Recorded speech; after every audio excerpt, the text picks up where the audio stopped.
Today we'll be discussing the University of Calcutta past year paper. The questions from 2017 paper will be discussed. Before discussing the 2017 paper of University of Calcutta, let us understand the question pattern of the university. So that is the two parts the paper is divided. The paper is bilingual, that is, you will get the questions in both the languages, that is Bengali plus English. Next, the question pattern is part A. Questions will be total number of questions is 20 and the marks is 1. So total 1 marker 20 questions, so it is 20 marks. Fine. And the next part is the part B, which consists of 30 questions of 22 marks each. So it is of 60 marks. So total it is 80 marks paper.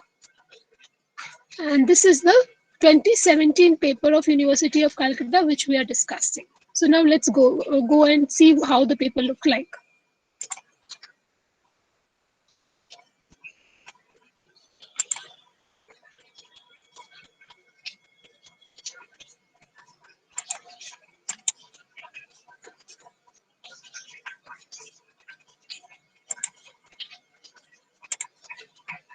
So we are discussing the CU paper, that is 2017. Total marks is 80. This is the way it looked like. You have to fill these items: roll number, registration number, OMR sheet number. And now moving to the paper.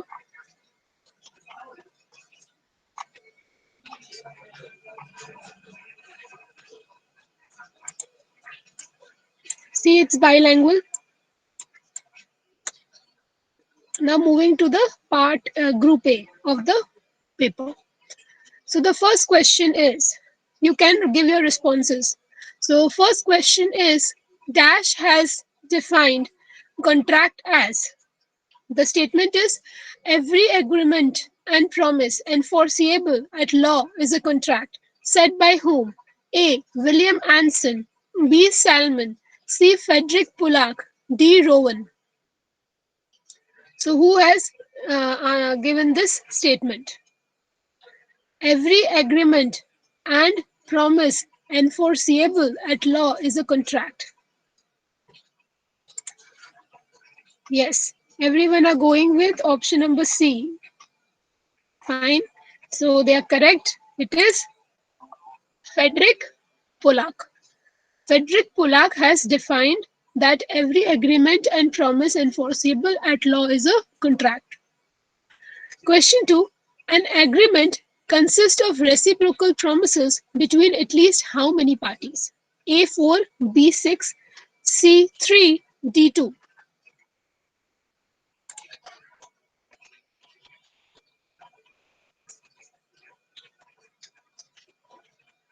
Unanimously, I am getting answer that is option D, and they are correct. At least two parties are required to form an agreement. Essentials of valid contract, option D is correct. When offer is made to the public in general, it is called dash offer. A cross, B counter, C specific, D general.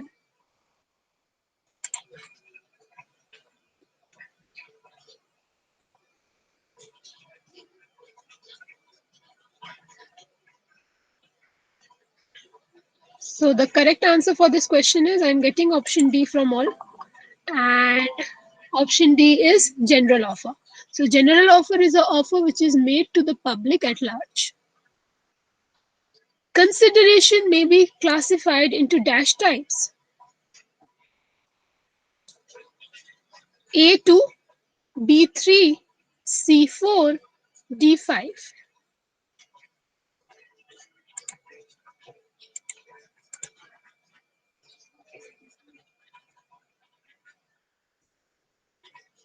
I'm getting option B. That is, consideration is of three types. You're correct that consideration is of three types. So now everyone has given option 3 answer, option B answer, that is 3. Then let us just discuss it in brief, that if there are three types of consideration, name them in the chat. Name the different types of consideration.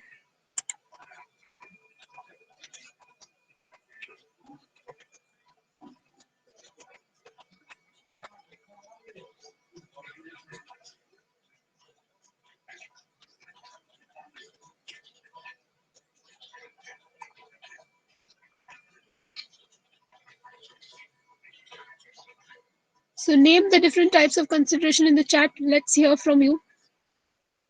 Okay, I got the first comment. That is Alifa Alfia Shazna.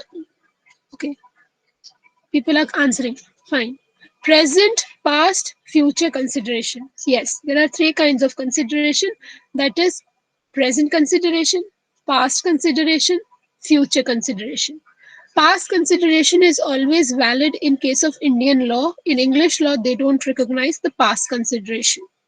But in the Indian law, it will be recognized. So it can also be asked as a one marker question. So we are discussing the all probable questions from the topic. Present consideration, the another name for it is executed consideration. And future consideration is also known as executory consideration. Fine.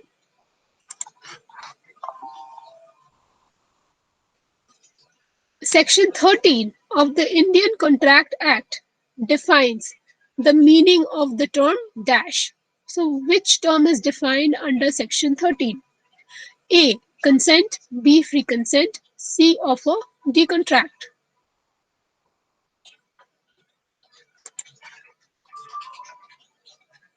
So, under Section 13, what is being defined?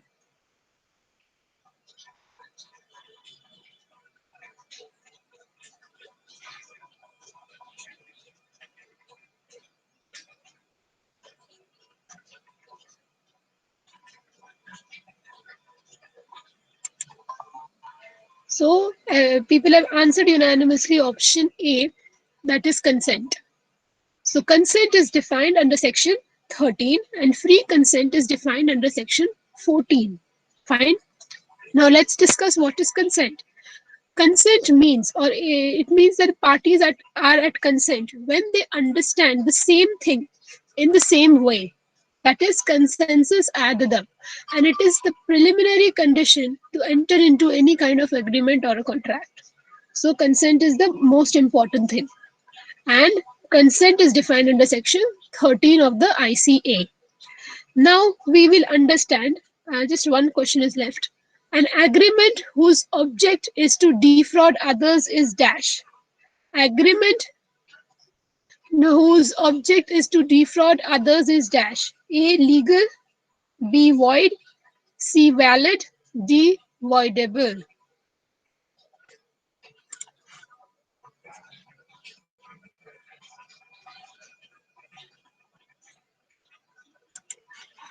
Agreement whose object is to defraud others is void. Option B is correct. Dash means cancellation of all or some of the terms of the contract. A. Alteration. B. Novation. C. Rescission. D. Waiver. Dash means cancellation of all or some of the terms of the contract. A. Alteration. B. Novation. C. Rescission. D. Waiver.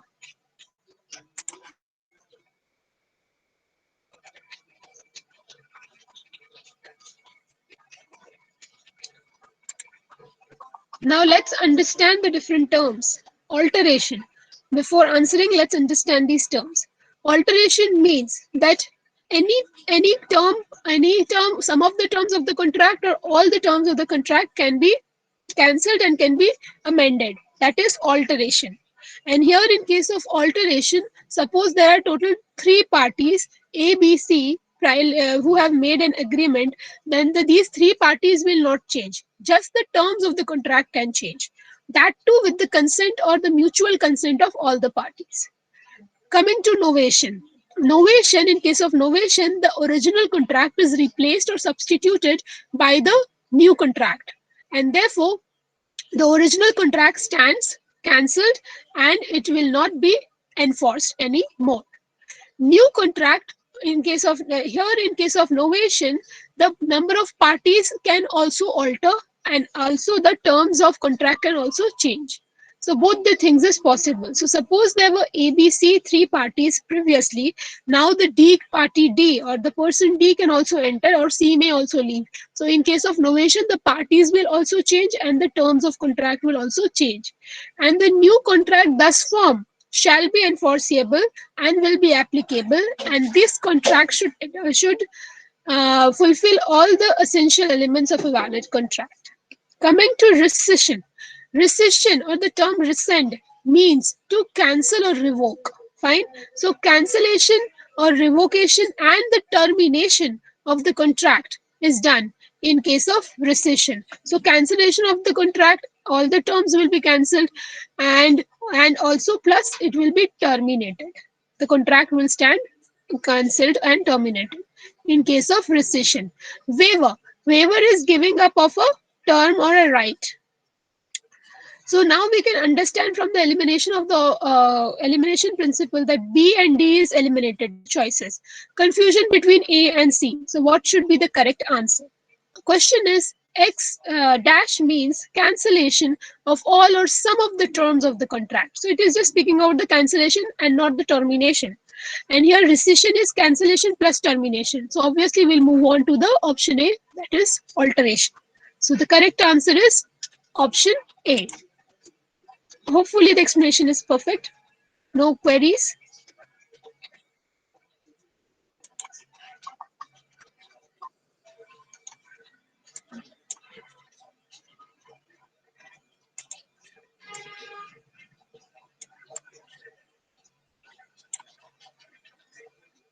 A quasi contract is a dash and it is valid. A quasi contract is a dash and it is valid. Options are A, contract, B, contingent contract, C, legal obligation, D, wagering agreement. A quasi contract is a dash and it is valid. A, contract, B, contingent contract, C, legal obligation, D, wagering agreement.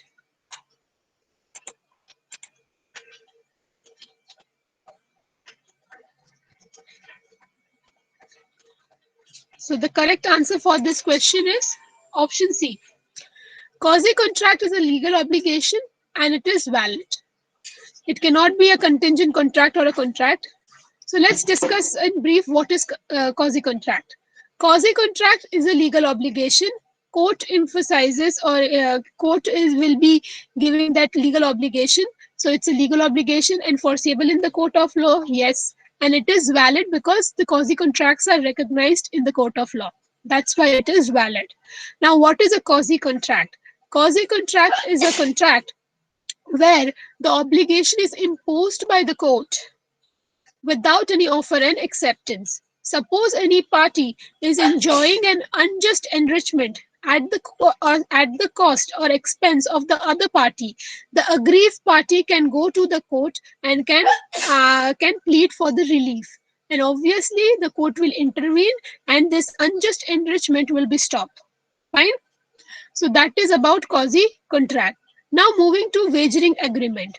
The term wager means bet or betting. So wagering agreements are not enforceable in the court of law. Fine, and they are void.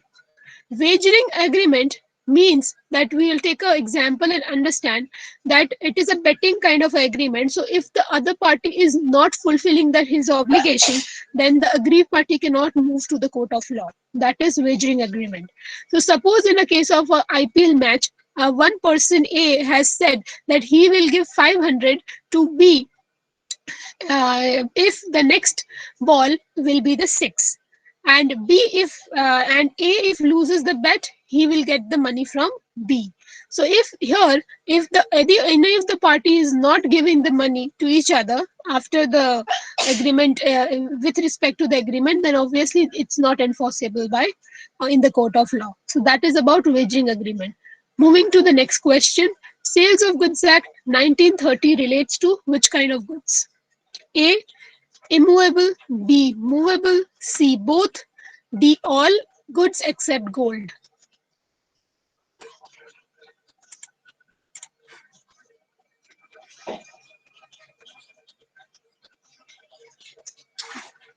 All are correct, those who are answering option B.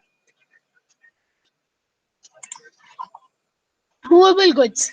Only the movable property constitutes or it's under the purview of SOGA. So obviously B is correct. The term goods under the Sales of Goods Act 1930 does not include A. Goodwill, B. Actionable claim, C. Stock in shares, D. Harvested crops. Does not include in the definition of goods.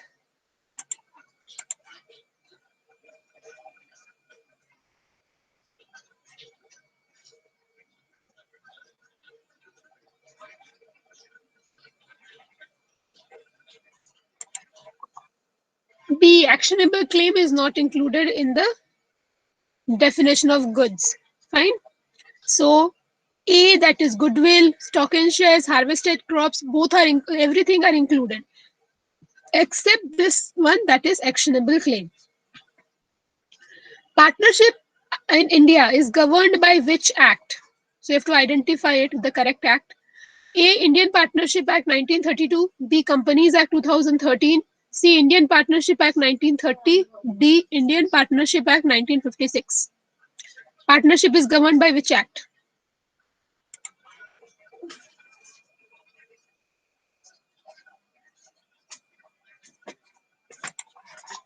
Partnership is governed by option A, that is Indian Partnership Act 1932. When the death of a partner automatically dissolves the firm, it is known as which kind of dissolution? When a death of a partner automatically dissolves the firm, which kind of dissolution it is? Dissolution on the happening of certain contingencies, B. Voluntary dissolution, C. Compulsory dissolution, D. Dissolution by notice.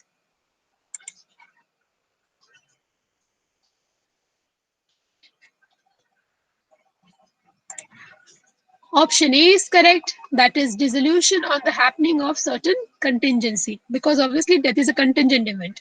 So option A is correct. LLP Act is introduced in India in the year A 2006, B 2007, C 2008, D 2009.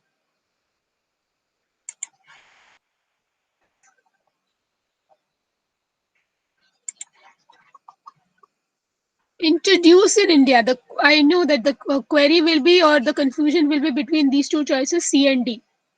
So LLP Act, though it is LLP Act passed in the Parliament in 2008, got the President assent and it was included in the official gazette in the year 2009.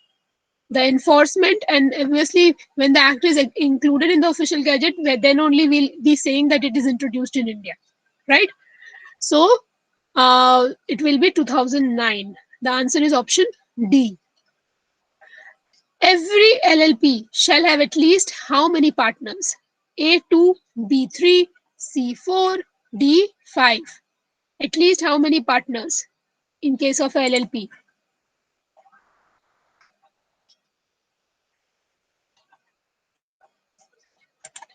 In case of LLP, at least two partners are required. Option A is correct. Under LLP Act, at least one designated partner shall be A. Indian resident, B. Non-resident, C. Indian citizen, D. Resident but not ordinarily resident.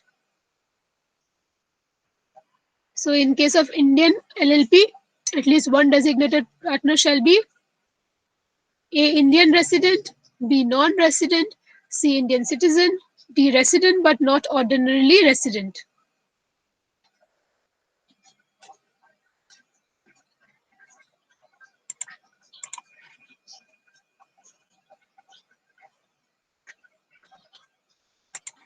So here the correct answer is he should be an Indian resident. So A is the correct answer. At least one designated partner shall be an Indian resident. There is no idea of any dash in case of LLP. A. Contribution, B. Share capital, C. LLP agreement, D.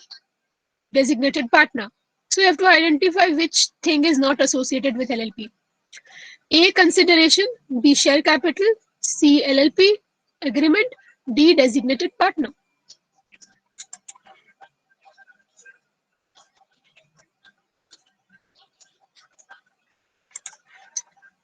So B is not associated with this LLP. LLP has a contribution. Yes, partners have to make a consideration contribution. Then LLP agreement is also there, and designated partners we already know that they should be there. So B is the correct answer. Undertaking contained in promissory note to pay a certain sum of money is A conditional, B unconditional, C conditional or unconditional depending upon the circumstances, and D certain.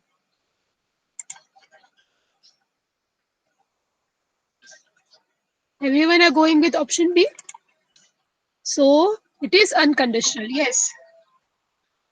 The undertaking contained in the promissory note to pay a certain sum of money is unconditional. Option B is correct.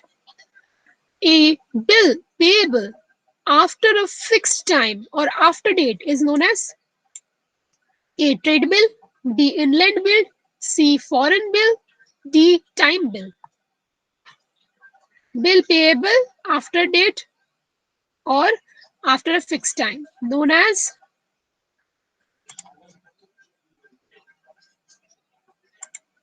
option D is correct, that is time bill. It is a time bill, fine.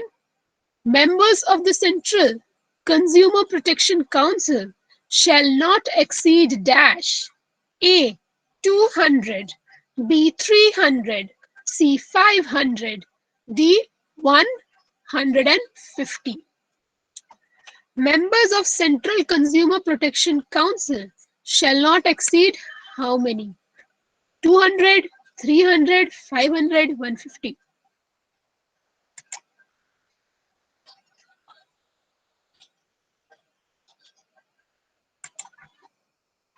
We are defining it as per 1986 CPA, right?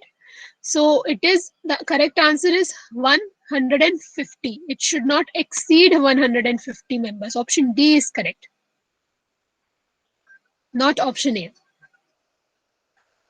Any person aggrieved by an order made by the district forum may appeal to the state commission within how many days? A 60, B 90, C 1 month, D 30 days.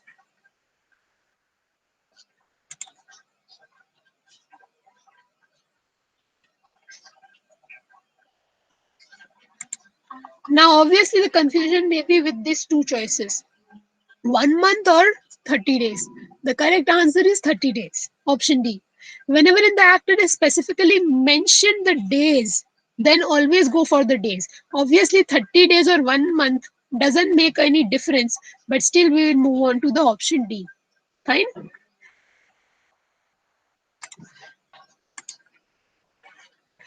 So this was the group A of the paper of 2017 of University of Calcutta.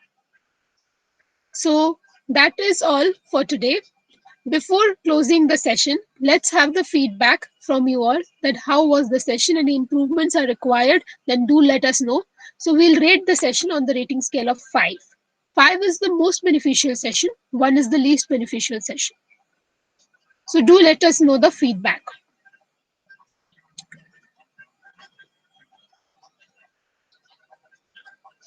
Fine. So I'm getting mostly everyone is saying 5 on 5. They are getting the benefit of the session. So thank you for being associated and stay tuned with the channel. You will get the other videos on the channel itself, right? So we are revising and we have already done the Sales of Goods Act in the form of MCQs as well. And we are doing ICA. Simultaneously, we are also discussing the question papers. So from here, obviously, you came to know that which of the areas are very, very important for you to focus in different acts.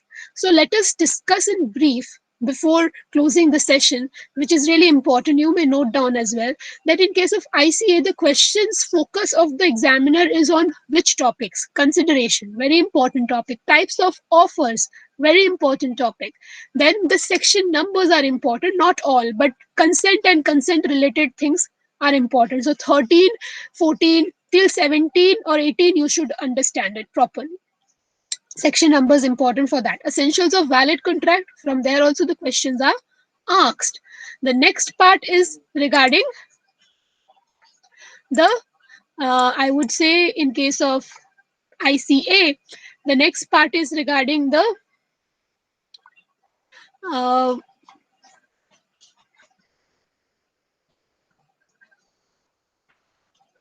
Yeah, the last part, from their last part, the discharge of contract, the alteration, novation, these kind of terms are asked. So definition of these terms and the differences between these terms need to be known too, right? Remission, novation. So discharge of contract every time the question comes from there itself.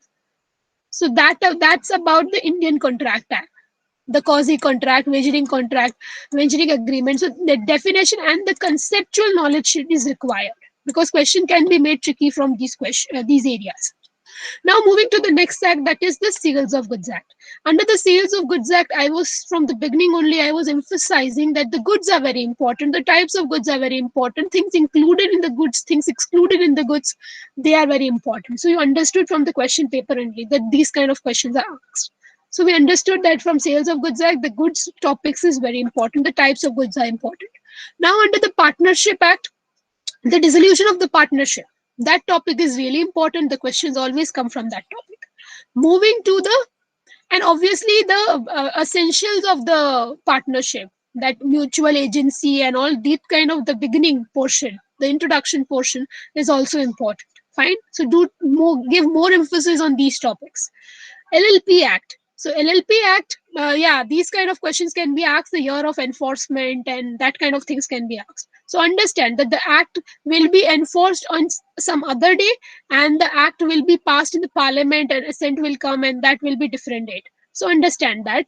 Then the here the questions can be coming in case of designated partner. That topic is important. Fine, rights, liability, everything of a designated partner. Moving to the next one, that is the Negotiable Instrument Act. So under Negotiable Instrument Act, these types of bill of exchange, very important topic. And the definition of both any different kinds of negotiable instrument, that is the check, promissory note, and your bill of exchange, very important. The parties, that who are which party, how many parties are there in promissory note, how many parties are there in bill of exchange, names of the parties, maker, then drawer, drawee. So they can give you the question and they'll say that identify now who is a maker here, that way. So that portion is important in the NI Act. Moving to Consumer Protection Act. Consumer Protection Act, the dispute is that we will follow the older act, that is the 1986 one or the 2019 one. But here it was since the paper was 2017 paper and still the CU has not notified us that which act will be applicable. So we will be studying. It's better, or it's very logical to study both of them. But when they are answering it, please answer it according to your 1986. So 1986 only I have taken the references and I'm giving you the answers for that. Fine. But do for this kind of issue regarding the CPA, at least Consumer Protection Act, please follow whatever is being said by your designated teacher. Fine. Now moving to the end of the closure of the session today. Thank you for your participation, and hopefully we will have more sessions like this. Thank you all.